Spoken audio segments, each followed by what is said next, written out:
Hello, everybody, and welcome to the Tip of the Ice-Burgh podcast, your home for Pittsburgh Penguins news and analysis. You can find us on YouTube at Tip of the Ice-Burgh. Make sure you like, share, and subscribe, or you can find us anywhere you get your podcast from. We're coming to you with a bonus episode this Monday and every Monday for the remainder of the 2024-25 season with our Tip of the Ice-Burgh Penguins Power Rankings. This will be week one of a weekly Monday tradition, hopefully going forward through this year. And, well, let's just say the end of time. That's as long as we're going to try to continue to do these cumulative rankings that kind of encapsulate who has been the top five players throughout the entire season. So this, small sample size, 3 games, gives us an opportunity to put some names on this top 5 list that might not be on this list for long, but names that I think deserve a little bit of recognition for how they've performed so far during the Pittsburgh Penguins season. And let's start with number 5. And at number 5, I'm going to go to the fourth line center, Cody Glass. 3 games played, no goals, does have an assist on the season. But when I watch Cody Glass, I think this rating and ranking is not just because of the 3 games that he's played, but also because I thought he had a very, very strong preseason in which I was pleasantly surprised with, because I didn't know what Cody Glass had to bring to this organization whenever the preseason began. But as I watched him, as he continued to play and as he continued to perform, you could see that there's a very good reason for the Pittsburgh Penguins to be excited about getting Cody Glass from the Nashville Predators. He's carried all of that momentum over into the regular season, and he's been really good on the Penguins' fourth line. And in fact, that Penguins' fourth line has been pretty good as well. According to Natural Stat Trick, they've accounted for 62% of the shot attempts at 5-on-5 when on the ice, and 52% of the expected goals. Not to mention the fact that all 3 of them have had a hand in the Penguins' penalty killing to this point of the season. Now, whenever I look at obviously the pending return of who was supposed to be the fourth line center, Blake Lizotte, I'm not sure where Cody Glass fits, but I've liked his game thus far, and I think the Penguins have as well. So I feel like they will find a place for Cody Glass whenever they get to full health.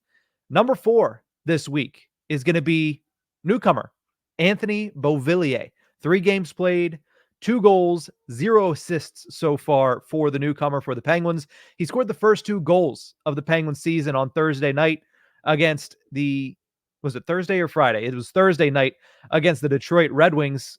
A guy that's playing up on the first line. Even when Brian Rust came back, they decided to drop Drew O'Connor down to the third line. And I think that's telling as to how they feel about Anthony Beauvillier at this early portion of the season. Not only did he score the first 2 goals of the Penguins year, but he's currently leading them in shots on goal with 10 over 3 games. I think he's playing with pace. I think he's playing well. And I think he's showing some early signs of chemistry with Sidney Crosby.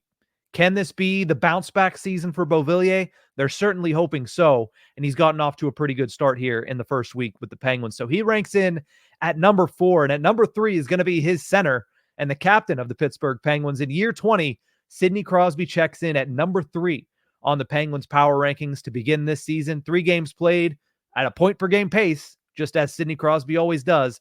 3 assists for number 87. He appears to be steady Sid once again. He's looking good. He's making decisive decisions as he always does. You expect things to settle in a little bit more now that he has Brian Rust back in the fold. It seemed like something was off with Drew O'Connor early in those first couple of games, but it started to look a little bit more natural with Brian Rust up there. If it's Rust, Crosby, and Beauvillier, I think the Penguins obviously would be pretty happy with that, especially if they can get some good production out of Drew O'Connor in the bottom 6. So number 4 is Beauvillier. Number 3 is Sidney Crosby.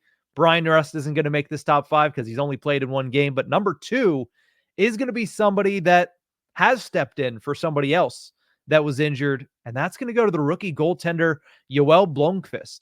2 games played. He has a 1-1 record, a .906 save percentage, and a 3.03 goals against average. Everybody expected him to play in that second game of the season against the Detroit Red Wings, and he looked really good in his NHL debut. Was given a lot of opportunity because he was tested very early on against the Red Wings. Surprisingly enough, he was given another opportunity on Saturday night, Hockey Night in Canada, a big stage for the young star to shine. And for the most part, he went out there and he did the same exact thing. Was pretty sturdy for the Penguins, made a couple of 10 bell saves, and I will say he has had a couple rookie gaffes. One of them was one of those goals the other day whenever the puck bounced off the boards, came out in front, and he just wasn't ready for that puck to be coming in on net as quickly as it was. He said as much after the game. I just wasn't expecting that bounce off the boards. I have to do that better next time. That's what you're going to get with a rookie goaltender in his first handful of games. But I would argue for every rookie mistake that he has made, and there have not been a lot, he's made even more, probably twice as many 10 bell saves against the Red Wings, who is a very good offensive hockey team. I mean, Alex DeBrincat, Dylan Larkin, Vladimir Tarasenko all tested him out. And then on Saturday night, I mean, he stonewalled Austin Matthews on several occasions. So not only has the rookie not looked out of place, I think he's looked very good. And for those that have been wondering, what is Yoel Blomqvist going to look like at the NHL level? He was great last year at the AHL, and everybody wants him to make that jump so they can move on from Tristan Jarry, a situation in which we'll dive into a little bit deeper tomorrow on a full episode of the Tip of the Iceberg. But to this point, Yoel Blomqvist has not disappointed. He's looked very good in the early going, and that allows him to register in as number 2 on the inaugural Penguins Power Rankings. With that in mind, there's only one place we can go for number 1, and that is going to be number 71, Evgeni Malkin. Evgeni Malkin, in 3 games played this year, leads the Penguins in scoring, has 4 assists, no goals yet on the season. A lot was talked about with him 2 goals away from hitting that 500 mark on the season. Instead, he's just simply reached 2 other milestones: 800 career assists, which he got to on Thursday night against Detroit with his multi-assist performance, and then 1,300 points, a milestone in which he reached on Saturday with once again another multi-assist performance. He has been the Penguins' best player to this point in the season. He has fresh legs. He and Raquel have seemed to have a pretty good chemistry. Him and obviously Michael Bunting have pretty good chemistry as well. I think there's still something that feels like it's off and just not clicking on full strength as it was late last season. I'm sure that'll come around for the Penguins and for Malkin.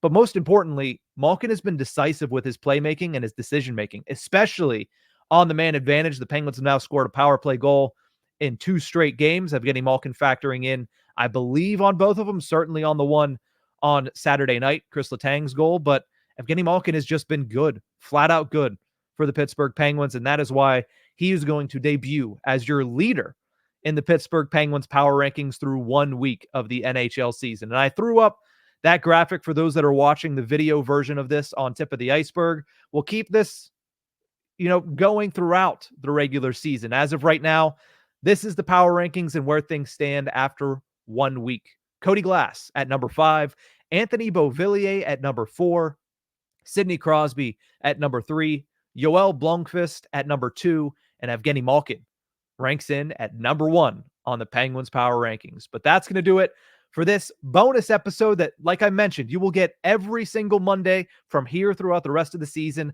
Let me know in the comment section, who are your top 5 through the first 3 games of the season. We'll update it as the year goes along. And like I said, this is going to be a cumulative ranking, which means we're taking into account everything that has happened. So next Monday, it'll be weeks 1 and 2. How do I see the top 5? The following Monday, weeks 1, 2, and 3. You get the picture. But that's going to do it for this episode of the Tip of the Iceberg. Like I mentioned at the beginning, make sure you like, share, subscribe to us on YouTube at Tip of the Iceberg, or you can find us anywhere you get your podcast from. We'll see you guys next time.